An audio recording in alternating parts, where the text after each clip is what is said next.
guys! So, ako nga pala si Dan. Shit! Ang laki ng aking noo! So, gusto ko nga pala i-share ngayong araw ang way ko ng pag-hatching o pag-ubo para hindi ako masyado makahawa ng ibang tao. So, kasi may tatlong ways akong alam na, well, ito yata yung alam ng ibang tao, pero hindi ito yung ginagawa ko. So, yung una, ang pagkakalam ko, yung syempre, pag may panyo ka. Pag may panyo ka, usually, syempre, yun yung best. Cover mo yung ano mo, di ba? Cover mo yung mouth mo or yung nose mo. Problem, paano pag nasa bulsa mo to? So, na-hatching ka na talaga. Kasi, hatch! Hindi mo pa nabubuklat. Na-hatching ka na. Diba? So, ayun yung mahirap. Kung hinahirapan ka, syempre, nagmamadali ka na, lalabas na yung ano, para kang natatay. Hirapan ka. Hindi mo pa nabubuklat. Nakuha mo pa lang. Na-hatching ka na. Tapos, syempre, pagka kuha mo, bubuklatin mo pa, bago ka hatching o uubo. Pangalawa. So, sa pangalawa naman, usually, ang pagkakalam ko yung sa sleeves or sa manggas. Kaya lang, air may escape above or underneath.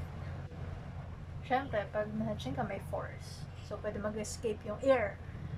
Eh di, possible na mahawa yung katabi mo or sino mo yun sa paligid. Pero dito pa sa Pilipinas, di ba, siksikan tayo sa jeep lagi. Tuwing nagko-commute. So, other than sa jeep, di ba, MRT, sardinas tayo, di ba? Pag na-touch naman yung katabi mo, tapos, syempre, mainit, di ba? Nagpawis. So, humatching ka dito. Siya natmaan. Hindi niya alam. Tolo pawis na. Pagkatulog. Instant transmission. So, ayun. Same concept ang pagkakaalam ko sa pangatlo. Pangatlo, sabi daw, sa elbow. Ganun din kapag humatching ka, air may escape either above or under ng elbow mo. So, pag ganun din, mamaya pag-hatching mo, mamaya nandiyan naman yung pamangkin mo, kaya kapatid mo, yakap ka. Mom mo pa, o kaya dad mo. Di instant transmission pa rin, diba? So, may isa pang way naman, well, hindi ko alam sino-sino yung mga gumagawa nito. Baka ako lang. Kasi nagkasakit ako last year at syempre ayoko makahawa ng mga katrabaho ko noon. Lalo pat yung iba doon may anak na. Konsensya ko na lang, di ba? Pero hindi lang yun eh. Syempre hanggat maaari ayong makahawa. Noong time na yun, hindi ko pa naman alam kung ano yung sakit ko. So, to play safe or just to be safe at wala akong mahawa, tuwing humahatching or umuubo ako pag ganito. So, para akong may mask kahit na wala akong mask noong mga time na yon. So, pababa yung ubo ko o kaya yung hinatching ko. So, paminsan, ganyan pa. So, syempre kapag huminga ka, mararamdaman mo dito sa palad mo yung hot air. Sa hot air na yon, syempre alam mo, basa. So, alam mo nagpa-pass through yung liquid or yung mist. Ano bang tawag? Sorry, hindi ko alam. Hindi ko alam lahat. Hindi ako know-it-all. Share ko lang ang ginagawa ko na sana ay makatulong. So, ayun, syempre, parang mas better yung ganon. Kasi, Other than na mas nalalasan na yung transmission kasi parang ang mask, yung full force ng air, pababa lang. Oo, kadiri para sa sarili, pero syempre kung ayaw mong makahawa, ganun na lang gagawin mo, di ba? So, masasalo nga, di ba, ng palad mo. Hindi mag-alcohol ka. Kung hindi ka kung ayaw mo ng alcohol, sabon ka. Eh, 'di ba, alam naman natin, paminsan sa mga CR walang sabon. Dadala ako ng liquid soap. So, dati itong bacterial hand gel, naubusan na. Malaki yung ano niya. Kaya, mas maganda siyang gamiting lagayan din na liquid soap para nagdadala ko siya sa kahit saan. So, pag nag-CR ako, paminsan, syempre, naubusan nga ng liquid soap o kaya walang liquid soap mismo na dispenser, edi, dala ka ng sarili mo. Yun, always wash your hands. Wherever you go, naman yung mahawakan mo, mga handles, mga anumang pwedeng hawakan para makadaan. Ayun. Tapos, syempre, lagi magdala ng mask kahit na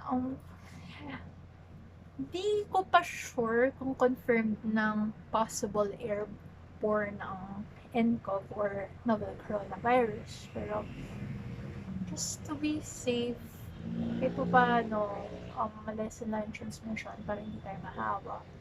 Multivitamins, always wash your hands and wear mask.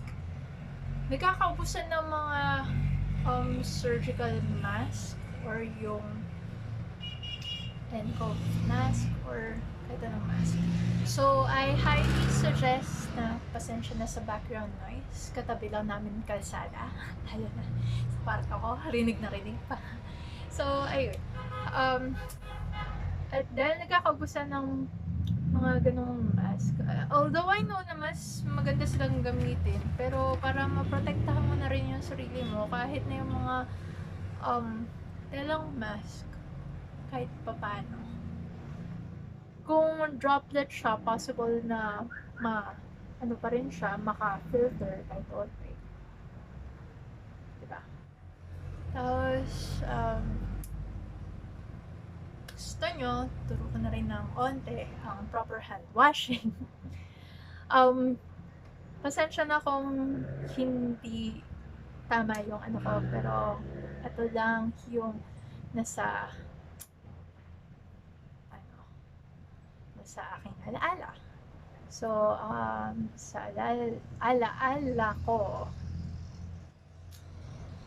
first, put your hands. Then, lagay ka ng onting soap or liquid soap. Lather. Then, lather, palm to palm.